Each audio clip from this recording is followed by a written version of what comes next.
Welcome to Nightly Knowledge. If you enjoy relaxing history, please subscribe, give this video a like, and let us know in the comments where you're listening from tonight. Wishing you a peaceful and fascinating time as we journey through the past together. The splendid world of Byzantine court ceremonies. In the glittering halls of Constantinople, where golden mosaics caught the light of 1,000 candles and the scent of incense mingled with exotic perfumes, the Byzantine Empire created the most elaborate and sophisticated court ceremonial system the world had ever seen. These weren't mere displays of wealth or power, but carefully orchestrated rituals that transformed political governance into sacred theater, where every gesture, every garment and every word carried profound meaning that reinforced the divine nature of imperial authority. The Byzantine court ceremony was fundamentally different from the relatively simple protocols of earlier Roman emperors, where Augustus and his successors had maintained the fiction of being merely first among equals. The Byzantine basileus was presented as God's representative on earth, ruling by divine mandate in a system that blended Christian theology with ancient imperial traditions. This transformation required an entirely new language of power, expressed through ritual complexity that would have seemed almost incomprehensible to earlier Romans. The daily life of the Byzantine emperor was itself a continuous ceremony. From the moment he awakened, every action was governed by elaborate protocols that had been refined over centuries. The emperor's morning routine began with prayers in his private chapel, followed by the formal donning of his ceremonial robes, a process that could take hours and involve dozens of court officials, each responsible for specific garments or accessories. The imperial vestments were not merely clothing, but sacred objects imbued with religious and political significance. The most important of these garments was the loros, a long, jewel-encrusted scarf that wrapped around the emperor's body in a complex pattern, made of silk and gold thread, decorated with pearls and precious stones. The loros was so heavy that the emperor required assistance to move while wearing it. The crown, or stemma, was equally elaborate, a golden diadem adorned with hanging pearls called prependulia that framed the emperor's face and created a shimmering curtain of light with every movement. The throne room, known as the chrysotriklinos, or Golden Hall, was designed as a stage for these ceremonial performances. The emperor's throne was not simply a chair, but a mechanical marvel that could be raised and lowered, surrounded by golden lions that roared and golden birds that sang through hidden mechanisms. When foreign ambassadors approached, the throne would slowly rise, creating the impression that the emperor was ascending toward heaven, while the mechanical animals created an otherworldly soundscape that emphasized the supernatural nature of imperial power. Court ceremonies followed the rhythm of the Christian liturgical calendar, with different rituals marking major religious festivals. The most spectacular was the celebration of Epiphany, when the emperor would participate in the blessing of the waters ceremony. Dressed in white silk robes embroidered with silver, the emperor would process to the Bosphorus, accompanied by the entire court, clergy, and military units. The ceremony culminated with the emperor casting a golden cross into the water, symbolically blessing the empire and ensuring divine protection for the coming year. The protocol for receiving foreign ambassadors was perhaps the most complex of all Byzantine ceremonies. Visitors would be kept waiting for days or weeks, during which time they were housed in special quarters and provided with carefully calculated levels of hospitality that reflected their nation's importance to Byzantine interests. When finally granted an audience, ambassadors would be led through a maze of corridors and antechambers, each more magnificent than the last, building anticipation and emphasizing the emperor's supreme status. The actual audience followed a script that had been perfected over centuries. Ambassadors would prostrate themselves 3 times as they approached the throne, while court officials chanted in Greek and Latin. The emperor would remain motionless and silent, speaking only through intermediaries, creating an impression of divine transcendence. Gifts would be presented according to strict protocols, with the emperor's acceptance or rejection of offerings carrying diplomatic significance that could affect international relations. Byzantine court music and chanting played a crucial role in these ceremonies. The imperial chapel choir, composed of the finest singers in the empire, would perform complex polyphonic compositions that had been specifically created for different ceremonial occasions. These musical performances weren't mere entertainment, but integral parts of the ritual that helped create the proper spiritual atmosphere and reinforce the sacred nature of imperial authority. The empress and other female members of the imperial family participated in parallel ceremonies that were equally elaborate but followed different protocols. The empress had her own court, her own ceremonial robes, and her own ritual responsibilities. During major ceremonies, she would appear in the gynaeconitis, a special gallery reserved for women, wearing robes that complemented but never overshadowed the emperor's attire. Her presence was essential to the completeness of the ceremony, representing the feminine aspect of divine rule. The economic cost of these ceremonies was staggering. The imperial workshops employed thousands of artisans who created the silk robes, golden ornaments, and precious objects required for court rituals. The silk industry, carefully guarded as a state monopoly, existed primarily to supply the court's ceremonial needs. Entire provinces were taxed to support the elaborate lifestyle of the imperial court, with the understanding that this magnificence reflected the glory of the empire itself. The psychological impact of Byzantine court ceremony extended far beyond Constantinople. Foreign visitors would return to their home countries with tales of unimaginable splendor, spreading the reputation of Byzantine power and sophistication throughout the known world. These stories served as a form of soft diplomacy, convincing potential enemies that the empire possessed resources and capabilities that made military confrontation inadvisable. The training required to participate in these ceremonies was extensive and specialized. Court officials spent years learning the proper protocols, memorizing the complex sequences of actions required for different occasions. The Cletterologion, a detailed manual of court ceremony written in the 10th century, provides insight into the incredible complexity of these rituals, with precise instructions for everything from the order of processions to the proper way to hold ceremonial objects. The decline of Byzantine court ceremony paralleled the decline of the empire itself, as economic pressures mounted and territorial losses reduced imperial resources. The elaborate rituals became increasingly difficult to maintain. The conquest of Constantinople by the Ottomans in 1453 marked the end of a ceremonial tradition that had evolved over more than 1,000 years, leaving behind only written descriptions and artistic depictions of a world where governance had been transformed into sacred art. The legacy of Byzantine court ceremony influenced royal courts throughout Europe and beyond. The elaborate protocols of Versailles, the ceremonial traditions of the Russian czars, and even modern state ceremonies all bear traces of Byzantine innovation. The understanding that political power requires not just force, but also symbolic representation, that authority must be made visible through ritual and ceremony, remains a fundamental principle of governance that traces its roots back to the golden halls of Constantinople.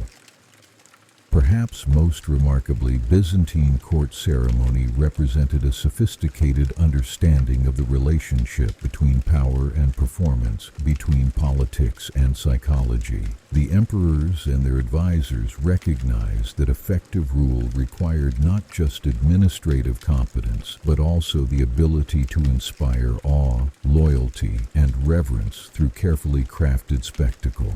In transforming governance into sacred theater, they created a system that sustained the Byzantine Empire for over 1,000 years, demonstrating the enduring power of ceremony to shape human behavior and social order.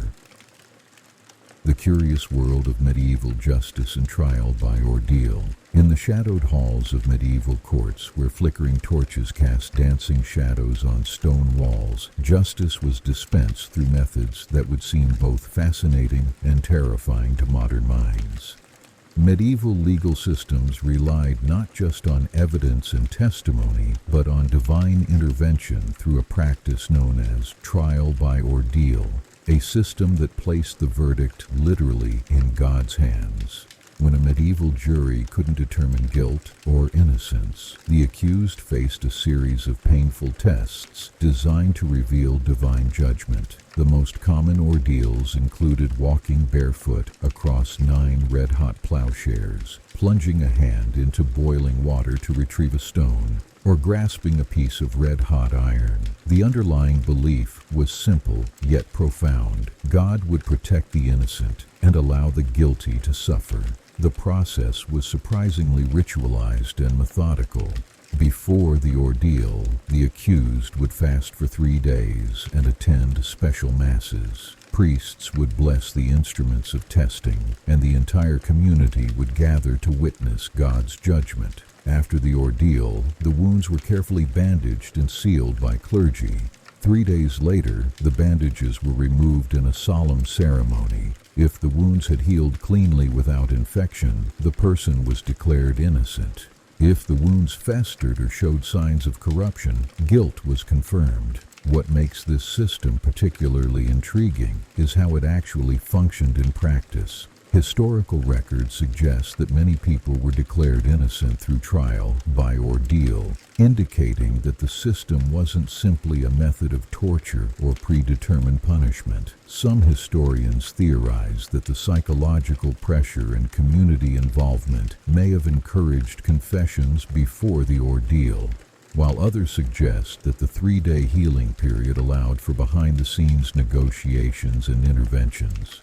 Medieval people also believed that animals could commit crimes and be held legally accountable. Courts regularly tried pigs for attacking children, roosters for laying eggs, and even insects for destroying crops. These animal trials followed the same legal procedures as human cases, complete with appointed lawyers, formal charges, and elaborate court proceedings. In 1386, a pig in Falaise, France, was actually executed for killing a child, dressed in human clothing, and hanged in the public square. The medieval justice system also featured some surprisingly progressive elements. Local communities operated under a system called frank pledge, where every male over 12 belonged to a group responsible for each other's behavior. If someone committed a crime, their entire group faced consequences, creating a powerful incentive for community self-policing and mutual support. Perhaps most remarkably, medieval courts recognized that justice required divine guidance in ways that human wisdom alone couldn't provide. While trial by ordeal may seem primitive, it reflected a worldview where the supernatural and natural worlds were intimately connected, and where community participation in justice was considered essential for maintaining social order. The magnificent world of Roman public entertainment. In the bustling heart of ancient Rome, where marble columns gleamed in the Mediterranean sun and the roar of crowds echoed through stone amphitheaters, public entertainment was far more than mere spectacle. It was the very lifeblood of Roman society.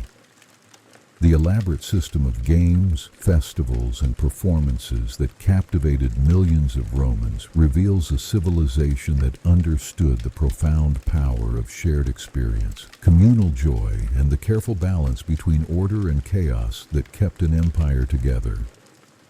The Roman approach to entertainment was fundamentally different from our modern understanding of leisure activities. What we might consider simple amusement, the Romans viewed as essential civic duty and political necessity. The famous phrase, panem et circens, bread, and circuses captured this philosophy perfectly. Roman leaders understood that a well-fed and entertained populace was a stable populace, and they invested enormous resources in creating spectacular public events that would satisfy the masses while demonstrating imperial power and generosity. The Colosseum, that magnificent amphitheater that still dominates the Roman skyline, was merely the crown jewel in a vast network of entertainment venues that stretched across the empire. Construction began under Emperor Vespasian around 70 CE and was completed under his son Titus in 80 CE. This architectural marvel could hold between 50,000 and 80,000 spectators, making it larger than most modern sports stadiums.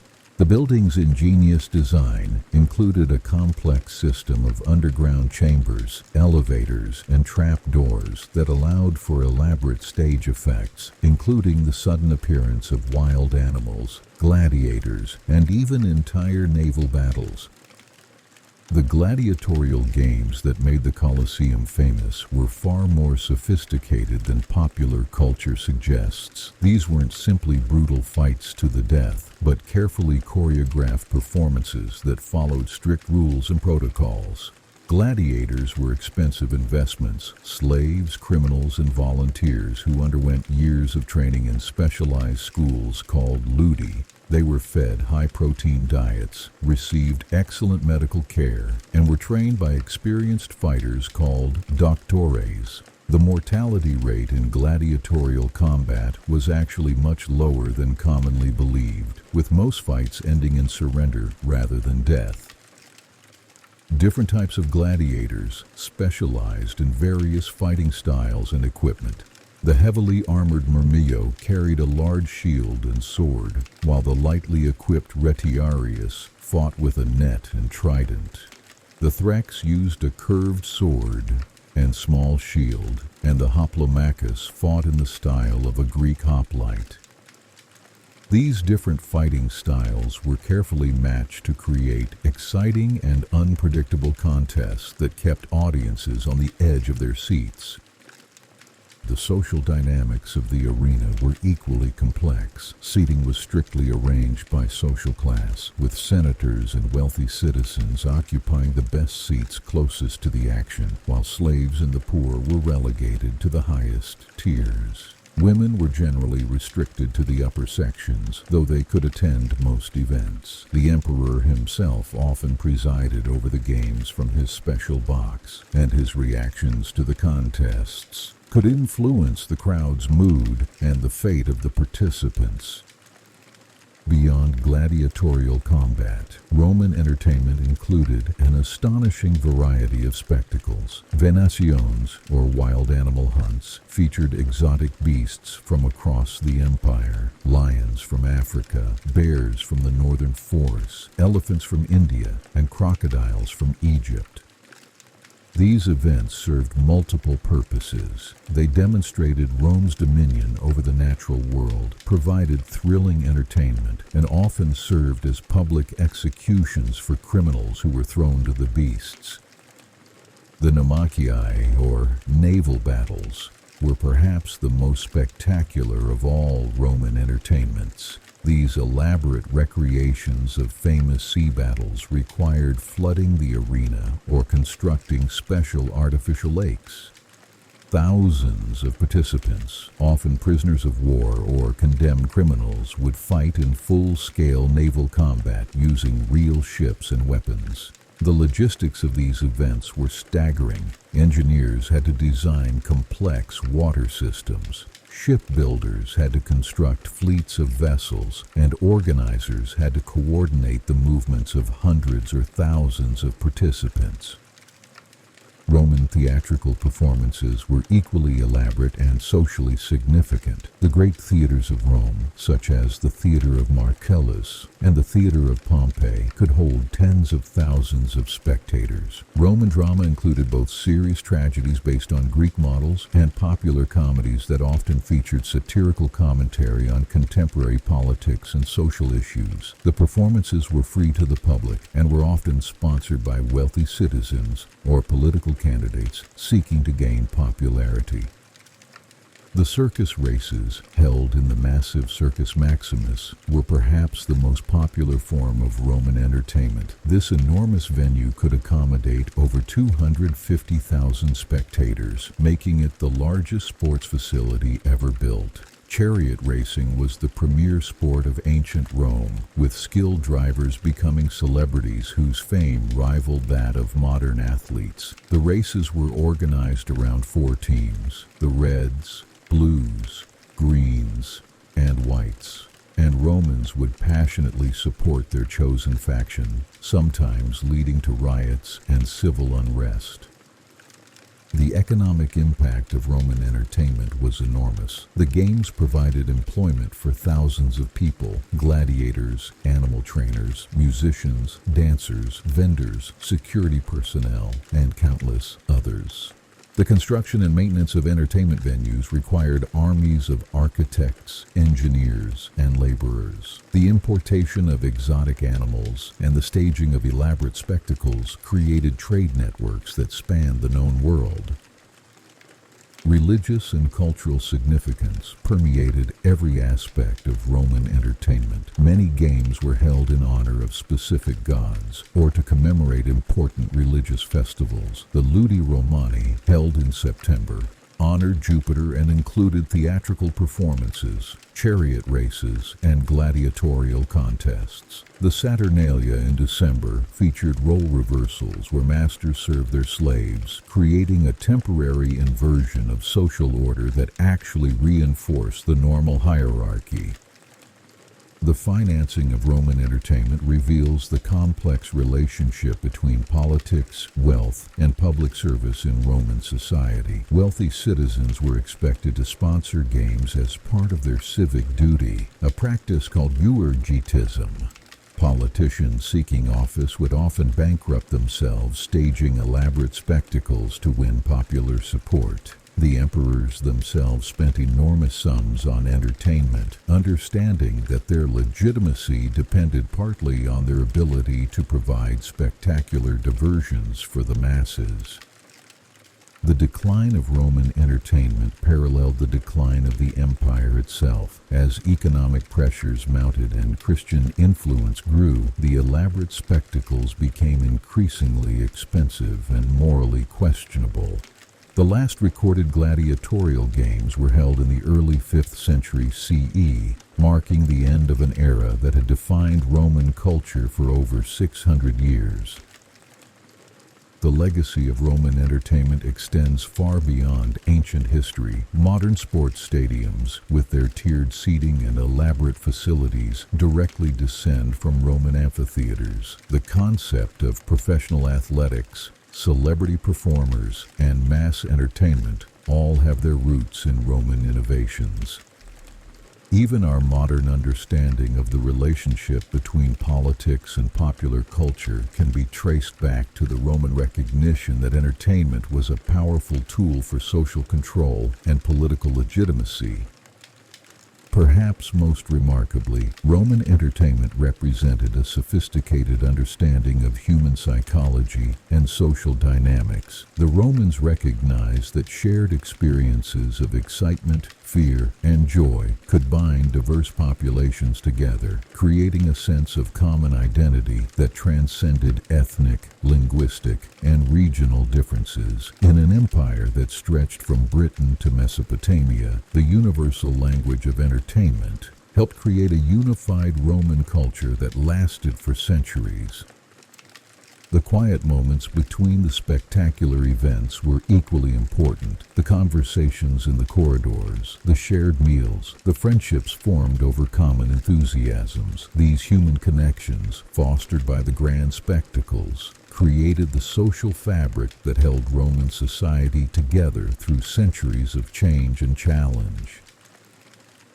The gentle art of medieval timekeeping without clocks. In the centuries before mechanical clocks chimed from cathedral towers, medieval people developed an intimate relationship with time that was both practical and poetic. Their days were measured not by precise minutes and hours, but by the subtle rhythms of nature, the human body, and the sacred calendar that governed their spiritual lives. The primary timekeeper for medieval communities was the sun itself, whose journey across the sky divided the day into natural segments. Dawn marked the beginning of productive work, while dusk signaled the time for rest and reflection.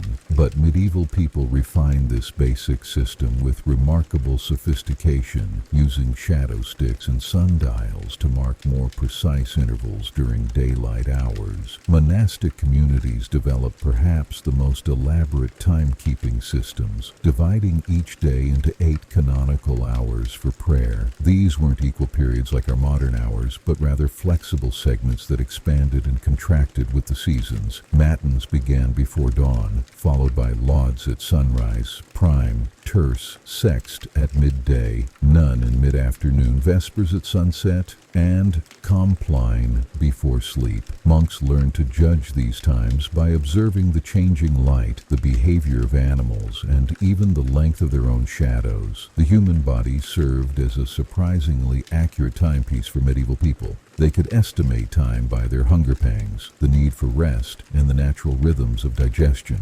Experienced farmers could tell time by watching their animals. Cows naturally sought shade at certain hours. Chickens returned to roost at predictable times, and even cats followed daily patterns that observant humans could read like a living clock. Candle clocks provided indoor timekeeping, especially during winter's long nights. These weren't random candles, but carefully crafted timepieces marked with lines or embedded with metal pins that would drop into a pan below at specific intervals. The wealthy might own elaborate candle clocks that could mark hours throughout the night, while common folk used simpler versions to time prayers or work periods. Water clocks, inherited from ancient civilizations, continued to serve medieval communities. These devices used the steady flow of water through measured openings to mark time's passage. Some were simple bowls with holes that emptied at known rates, while others were complex mechanisms with floating indicators that rose or fell with water levels. Perhaps most remarkably, medieval people developed an intuitive sense of time that modern clock watchers have largely lost. They could estimate periods with surprising accuracy simply by feeling the passage of time in their bodies and observing the subtle changes in their environment. This natural timekeeping created a more relaxed, organic relationship with daily schedules that flowed with human needs rather than rigid mechanical demands. The medieval approach to time was fundamentally different from our modern obsession with precision. Time was seen as God's gift, something to be experienced rather than conquered, measured in meaningful activities rather than abstract units. This gentle relationship with time created space for contemplation, spontaneity, and the kind of deep attention to the present moment that our hurried age often struggles to achieve. The magnificent world of Roman engineering and urban planning. In the bustling streets of ancient Rome, where the clatter of cartwheels echoed off marble facades and the gentle splash of fountains provided a constant musical backdrop, one of history's most remarkable civilizations was quietly revolutionizing the very concept of urban living. Roman engineering and city planning represented far more than mere construction. They embodied a sophisticated understanding of human needs, environmental challenges, and the delicate balance between individual comfort and collective prosperity that would influence urban development for millennia to come. The Roman approach to city planning was fundamentally different from the haphazard growth that characterized most ancient settlements. Roman cities were conceived as integrated systems where every element, from the grandest temple to the humblest drain, served multiple purposes and contributed to the overall functionality of the urban environment. This holistic vision required not just technical expertise, but also a deep understanding of human behavior, social dynamics, and the practical challenges of managing large populations in confined spaces.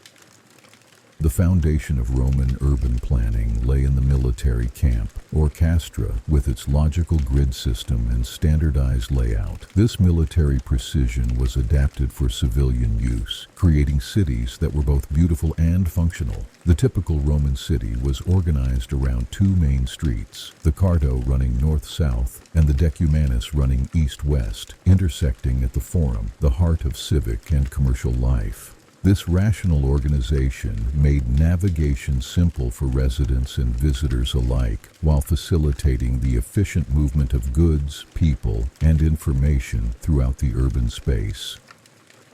Roman aqueduct systems represented perhaps the most impressive achievement of ancient engineering, demonstrating a mastery of hydraulics that wouldn't be equaled for over 1,000 years. These massive construction projects required not just technical skill, but also extraordinary organizational capabilities and long-term vision. The Aqua Claudia, completed in 52 CE, stretched over 45 miles from its mountain sources to Rome, maintaining a gentle but consistent gradient that allowed water to flow entirely by gravity. The engineering precision required to achieve this over such distances, accounting for terrain variations, seasonal changes, and structural settling, represents a level of mathematical and practical expertise that challenges modern assumptions about ancient capabilities.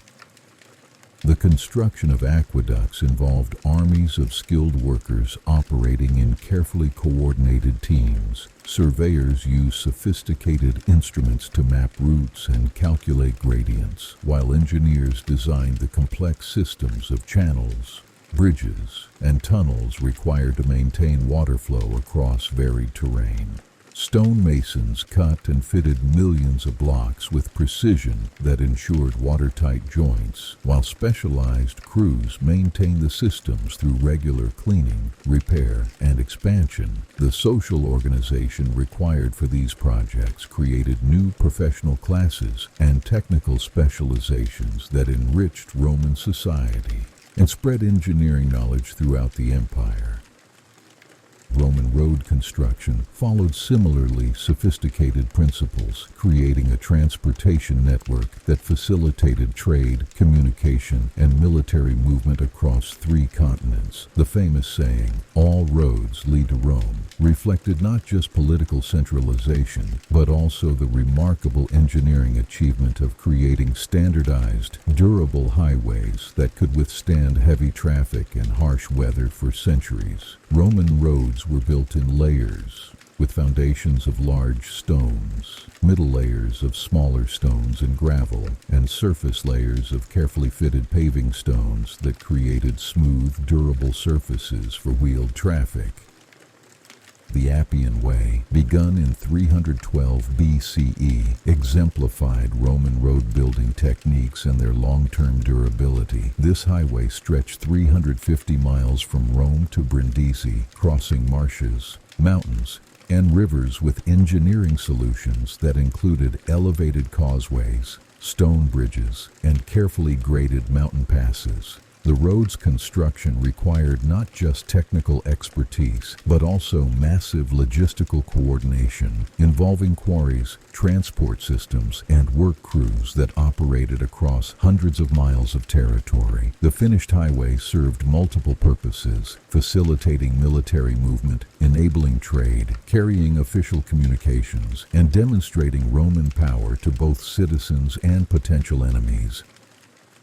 Roman urban water management extended far beyond simple aqueduct construction to encompass sophisticated distribution systems that brought running water to public fountains, private homes, and commercial establishments throughout the city. The complexity of these systems rivaled modern municipal water networks, with pressure regulation systems, settling tanks, and distribution networks that could serve populations of over 1 million people. Public fountains were strategically located to ensure that no resident had to walk more than a few hundred yards for fresh water, while wealthy homes enjoyed the luxury of private plumbing with hot and cold running water.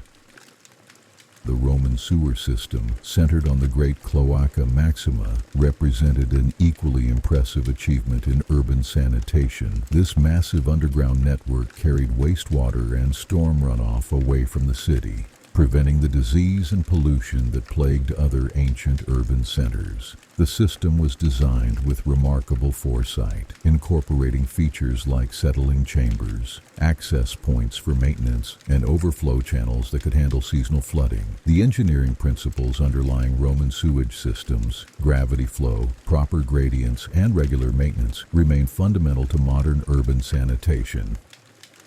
Roman concrete technology revolutionized construction and enabled architectural achievements that would have been impossible with traditional stone and mortar techniques. Roman concrete, made from volcanic ash, lime, and aggregate, was stronger and more durable than modern concrete, with some structures remaining intact after 2,000 years of weathering.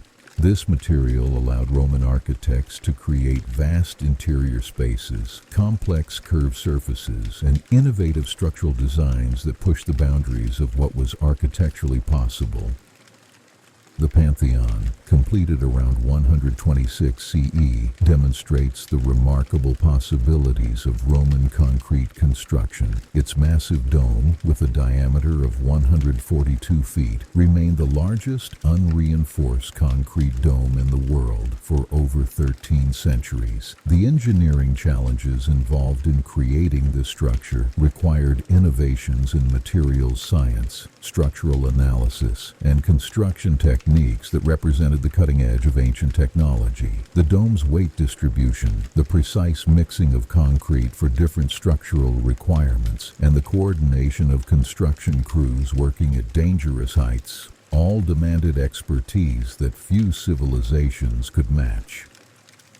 Roman heating systems, particularly the hypocaust used in public baths and wealthy homes, demonstrated sophisticated understanding of thermodynamics and air circulation. These systems circulated hot air through hollow spaces in walls and floors, creating comfortable interior temperatures even during harsh winters. The engineering required careful attention to airflow patterns, fuel efficiency, and safety considerations that prevented carbon monoxide poisoning and fire hazards. The social implications were equally important, as effective heating systems enabled year-round urban activity and contributed to the high quality of life that characterized Roman cities. The Roman approach to public spaces reflected a deep understanding of urban psychology and social dynamics. Forums, basilicas, theaters, and amphitheaters were designed not just as functional buildings, but as spaces that fostered community interaction, civic engagement, and cultural development. The Forum Romanum, with its careful arrangement of temples, government buildings, and commercial spaces, created an environment where political, religious, and economic activities could coexist harmoniously while reinforcing social hierarchies and cultural values.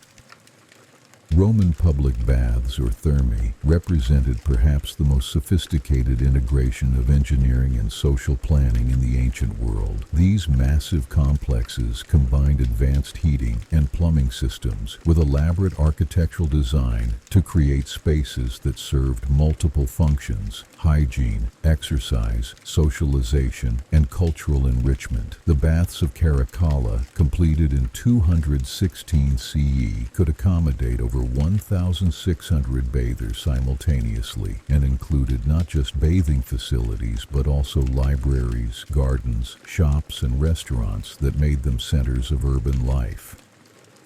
The construction and maintenance of Roman urban infrastructure required enormous financial resources and sophisticated economic planning. The costs of aqueducts, roads, sewers, and public buildings were funded through a combination of taxation, tribute from conquered territories, and private benefactions from wealthy citizens seeking political advancement or social recognition. This financing system created powerful incentives for infrastructure development while distributing costs across the entire empire, ensuring that urban improvements benefited from the wealth generated by Roman expansion and trade.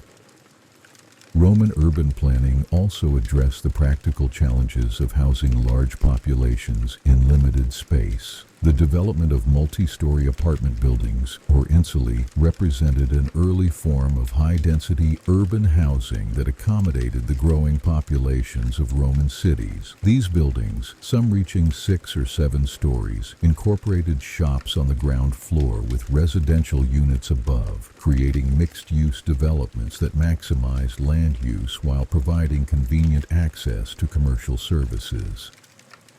The social stratification of Roman cities was reflected in their physical layout, with wealthy neighborhoods featuring spacious homes with private gardens and elaborate decorations, while working-class areas were characterized by smaller, more crowded accommodations. However, the Roman commitment to public amenities meant that even the poorest citizens had access to clean water, public baths, entertainment venues, and other urban services that improved their quality of life and reinforced their connection to the broader Roman community.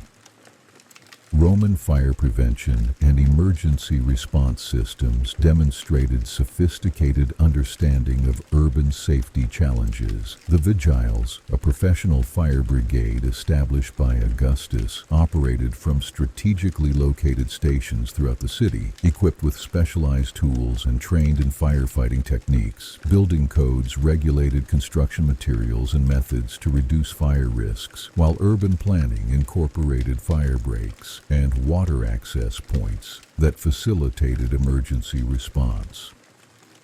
The decline of Roman urban infrastructure paralleled the decline of the empire itself, as economic pressures, political instability, and population loss made it increasingly difficult to maintain the complex systems that had sustained Roman cities for centuries. However, the engineering principles and urban planning concepts developed by Roman engineers continued to influence city development throughout the medieval period and beyond, providing the foundation for modern urban infrastructure and planning practices.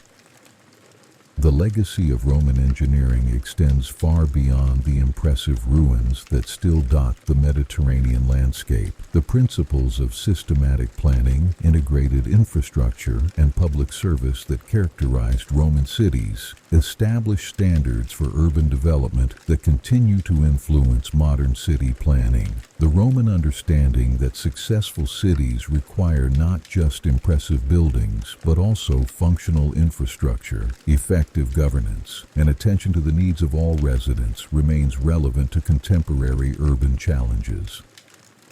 Perhaps most remarkably, Roman engineering achievements were accomplished without many of the tools and technologies that we consider essential for large-scale construction projects. Roman engineers relied on human and animal power, simple machines like levers and pulleys, and careful organization rather than mechanical equipment. Their success demonstrates that sophisticated engineering is fundamentally about understanding natural principles, careful planning, and effective coordination of human effort, rather than simply having access to advanced technology.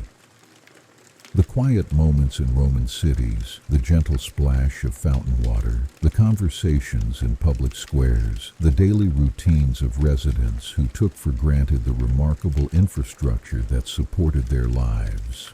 remind us that the greatest engineering achievements are often those that become invisible through their very success. Roman engineers created urban environments that were so well designed and efficiently maintained that residents could focus on commerce, culture, and community rather than struggling with basic survival needs. The Roman approach to urban planning represented a sophisticated understanding of the relationship between physical environment and human behavior, recognizing that well-designed cities could promote social cohesion, economic prosperity, and cultural development. This holistic vision of urban planning as a tool for social improvement continues to influence modern approaches to city design and demonstrates the enduring relevance of Roman innovations in engineering and urban planning. The tranquil world of medieval sleep. In an age without electric lights or digital distractions, medieval people experienced sleep in ways that would seem both foreign and enviable to modern minds. The rhythm of medieval rest was intimately connected to the natural cycles of light and darkness, creating patterns of sleep that were deeply integrated with the seasons and the demands of daily life. Darkened. Medieval sleep was typically divided into two distinct periods, separated by a quiet hour or two of wakefulness in the middle of the night. This practice, known as first sleep and second sleep, was so common that it was rarely remarked upon in historical documents. People would retire shortly after sunset, sleep for several hours, then naturally wake around midnight for a period of gentle activity before returning to bed until dawn. During this midnight interval, people engaged in quiet pursuits that seem almost meditative by modern standards. They might pray, tend to the fire, check on livestock, or simply lie in bed thinking and talking softly with their bedmates. This was considered a peaceful, contemplative time, a natural pause in the night's rest that allowed for reflection and gentle intimacy. The medieval bedroom was a shared space that prioritized warmth and security over privacy. Entire families often slept in the same room, with children sharing beds and adults sleeping close together for warmth. Beds were precious possessions, often mentioned specifically in wills and passed down through generations. The wealthy might have elaborate four-poster beds with heavy curtains that provided both privacy and protection from drafts. Bedding was carefully maintained and highly valued. Straw or feather mattresses were covered with linen sheets and woolen blankets provided warmth. The preparation for sleep involved specific rituals, banking the fire to last through the night, saying prayers, and sometimes consuming a light meal or warm drink. Chamomile tea and other herbal preparations were commonly used to promote restful sleep. Sound. Seasonal variations dramatically affected sleep patterns. Summer nights were shorter, allowing for more evening activities and earlier rising. Winter brought long nights that could stretch for 14 hours or more, with people naturally sleeping longer and rising later. The wealthy might have braziers or bed warmers filled with hot coals, while common folk relied on shared body heat and heavy coverings. Darkened. The sounds of medieval night were vastly different from today's urban noise. The gentle lowing of cattle, the distant call of night watchmen, the soft crackle of dying fires, and the whisper of wind through thatch created a natural soundscape that was both comforting and familiar. These sounds became part of the sleep experience, marking the passage of night hours and providing reassurance of safety and normalcy. The gentle craft of medieval candle making. In the dim workshops of medieval towns and the quiet chambers of monasteries, candlemakers practiced their ancient craft with the patience of those who understood that light itself was precious. Before the age of electricity, these artisans were the guardians of illumination, creating the flickering flames that pushed back darkness and made evening activities possible. Medieval candles were far more than simple sources of light. They were markers of time, symbols of devotion, and essential tools for daily life. The wealthy burned beeswax candles, which gave off a clean, sweet scent and steady flame. The poor made do with tallow candles, crafted from animal fat, which smoked and sputtered but provided affordable illumination for humble homes. The candle-making process was a meditation in repetition. Artisans would begin by preparing their materials, purifying beeswax by melting and straining it, or rendering tallow from sheep or beef fat. Wicks were carefully prepared from cotton or linen fibers, twisted to the proper thickness to ensure an even burn. Too thin, and the flame would gutter; too thick, and it would smoke excessively. The most common method was dipping, where the candlemaker would repeatedly immerse the wick into molten wax, allowing each layer to cool before adding the next. This process required dozens of dips to build up a candle of proper thickness, each one adding to the gentle rhythm of the workshop. The artisan's hands moved with practiced precision, knowing exactly how long to hold each candle in the wax and when to move to the next. Monasteries were particularly skilled in candle making, as their religious services required hundreds of candles throughout the year. Monks would work in silent concentration, their movements synchronized with the prayers that marked the hours. The creation of Paschal candles for Easter required special skill, as these massive candles needed to burn steadily throughout the long vigil services. Seasonal rhythms governed the candlemaker's work. Autumn was the busiest time, as households prepared for the long winter nights ahead. The workshop would fill with the warm scent of melting wax and the quiet sounds of craftsmen at work, creating the light that would sustain communities through the darkest months. The finished candles were more than commodities. They were symbols of hope and continuity, small flames that connected medieval people to the eternal light that no darkness could extinguish. The quiet mysteries of medieval dream interpretation.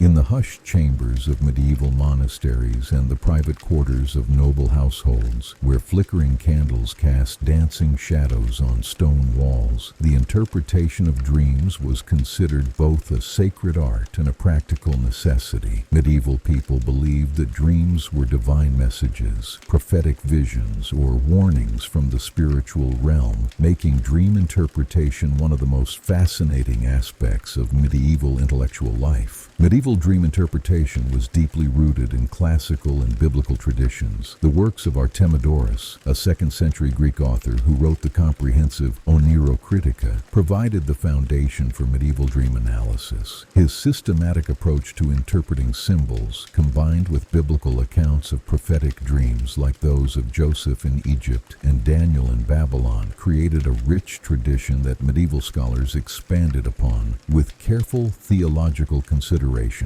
the medieval understanding of dreams was far more sophisticated than modern stereotypes suggest. Scholars divided dreams into several distinct categories: divine visions sent by God, prophetic dreams that revealed future events, symbolic dreams that required careful interpretation, and ordinary dreams caused by physical factors like diet or illness. This classification system allowed medieval interpreters to distinguish between meaningful spiritual communications and mere products of bodily functions. Monastic communities developed particularly elaborate systems for recording and interpreting dreams. Monks would often share significant dreams with their abbots, who would consult dream interpretation manuals and pray for divine guidance in understanding their meaning. These interpretations were carefully recorded in monastery chronicles, creating a vast archive of medieval dream experiences that reveals how deeply spiritual these communities considered the dream world to be. The process of dream interpretation was ritualistic and methodical. The dreamer would fast and pray before seeking interpretation, believing that spiritual purification was necessary to receive accurate guidance. The interpreter, often a learned monk or priest, would consider not just the dream's content, but also the dreamer's spiritual state, recent experiences, and position in life. A dream about water might mean purification for a monk, but could signify trade opportunities for a merchant. Medieval dream interpretation manuals, such as the Somnial Danielis, attributed to the biblical prophet Daniel, provided detailed explanations for hundreds of dream symbols. These texts were carefully copied and preserved, often illuminated with beautiful artwork that depicted various dream scenarios. The manuals revealed a complex symbolic language where animals, colors, numbers, and actions all carried specific meanings that required careful analysis. The social implications of dream interpretation were profound. Kings and nobles regularly consulted dream interpreters before making important decisions, believing that divine guidance could be received through their nighttime visions. Military campaigns, political alliances, and even royal marriages were sometimes influenced by dream interpretations, making skilled interpreters valuable advisors in medieval courts. Women played a particularly important role in medieval dream interpretation, often serving as informal interpreters within their communities. Mothers would interpret their children's dreams, wives would analyze their husbands' visions, and elderly women were often sought out for their wisdom in understanding symbolic meanings. This tradition created a parallel system of dream interpretation that operated alongside the more formal ecclesiastical approaches. The medieval approach to nightmares was both practical and spiritual. These frightening dreams were often interpreted as attacks from demons or warnings about spiritual dangers. Protective prayers, blessed objects, and specific rituals were prescribed to ward off evil influences and ensure peaceful sleep. Some monasteries developed elaborate blessing ceremonies for those troubled by recurring nightmares, treating them as serious spiritual ailments requiring divine intervention. Perhaps most remarkably, medieval dream interpretation represented a worldview where the boundaries between waking and sleeping consciousness were fluid and meaningful. In a world where divine communication was expected and spiritual guidance was actively sought, dreams provided a gentle bridge between the earthly and heavenly realms, offering comfort, direction, and hope to those who learn to listen to their nighttime visions. The quiet craftsmanship of medieval bookbinding. In the quiet workshops tucked away in the corners of medieval monasteries and later in bustling towns, a delicate art was practiced with patience and reverence. The craft of bookbinding. This was not merely a technical task, but a gentle ritual that preserved the precious knowledge contained within fragile pages. Before the invention of the printing press, books were handwritten manuscripts, often created by monks in scriptoriums. Once the pages were completed, they required careful assembly and protection. Bookbinders took on the responsibility of sewing together gatherings of parchment or vellum, attaching covers made from wood, leather, or fabric, and decorating them with intricate designs. The process began with folding and gathering the sheets into quires, which were then sewn with linen thread onto cords or leather thongs. These cords were laced into wooden boards that formed the covers, providing a sturdy frame. The covers were often wrapped in fine leather, sometimes dyed in rich colors, and adorned with metal clasps, bosses, or even jewels, reflecting the book's importance. Bookbinding was a slow, meticulous craft. Each stitch was placed with care to ensure durability, and the binding had to allow the book to open smoothly without damaging the pages. The bookbinder's tools, awls, needles, presses, and knives were simple but used with great skill. The scent of leather, the feel of parchment, and the quiet rhythm of sewing filled the workshop. Beyond protection, bindings were expressions of art and status. Illuminated manuscripts might be paired with equally elaborate covers, turning books into treasures for monasteries, nobles, and royalty. The bindings told stories of their own, with embossed patterns, heraldic symbols, and inscriptions that connected the book to its owner or place of origin. As the Middle Ages progressed, bookbinding workshops appeared in towns, serving universities, churches, and wealthy patrons. The craft evolved with new materials and techniques, but the essence remained: a patient, loving care for the vessel of knowledge. Today, medieval bindings survive as artifacts of history, offering insight into the cultural and artistic values of their time. They remind us that the preservation of knowledge is not only about the words written. The serene world of medieval falconry.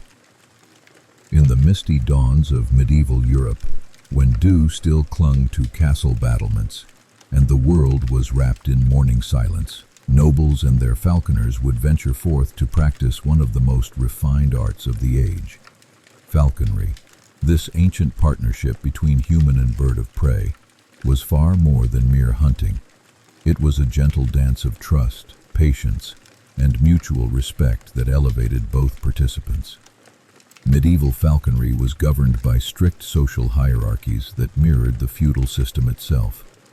The magnificent gyrfalcon was reserved for kings, while earls might fly the noble peregrine falcon. Knights carried goshawks, and even clergy had their place in this avian aristocracy, with bishops traditionally flying sparrowhawks. Each bird required different techniques, different temperaments, and different levels of skill to master. The training of a falcon was a process that demanded extraordinary patience and understanding. Falconers would spend weeks simply accustoming their birds to human presence, speaking in soft, consistent tones, and moving with deliberate calm. The process began with manning, teaching the bird to remain comfortable on the falconer's gloved fist. This could take days or weeks, with the falconer sometimes staying awake for hours to maintain the bird's attention and build trust.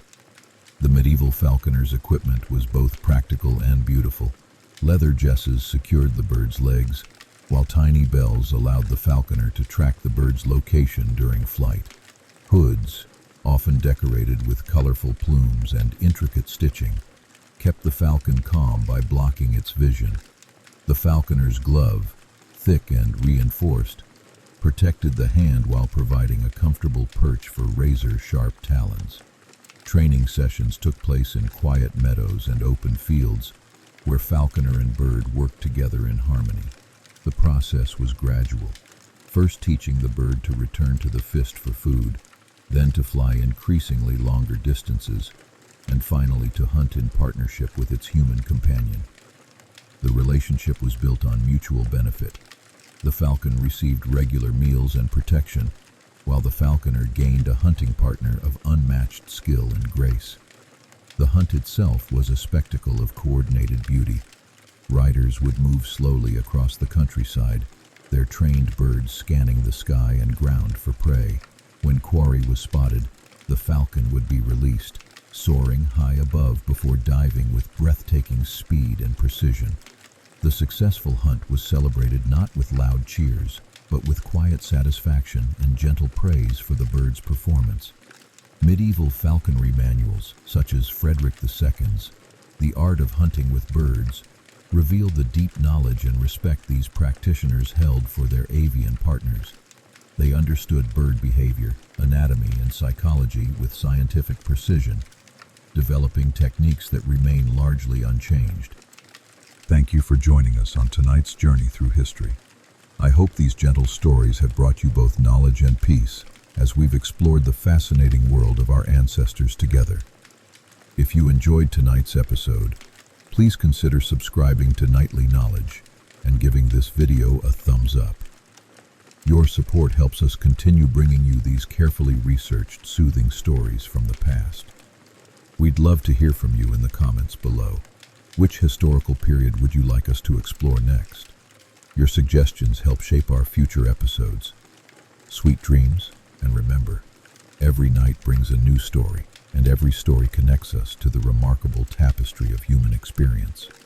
Until next time, this is Nightly Knowledge, where history whispers its secrets in the gentle darkness.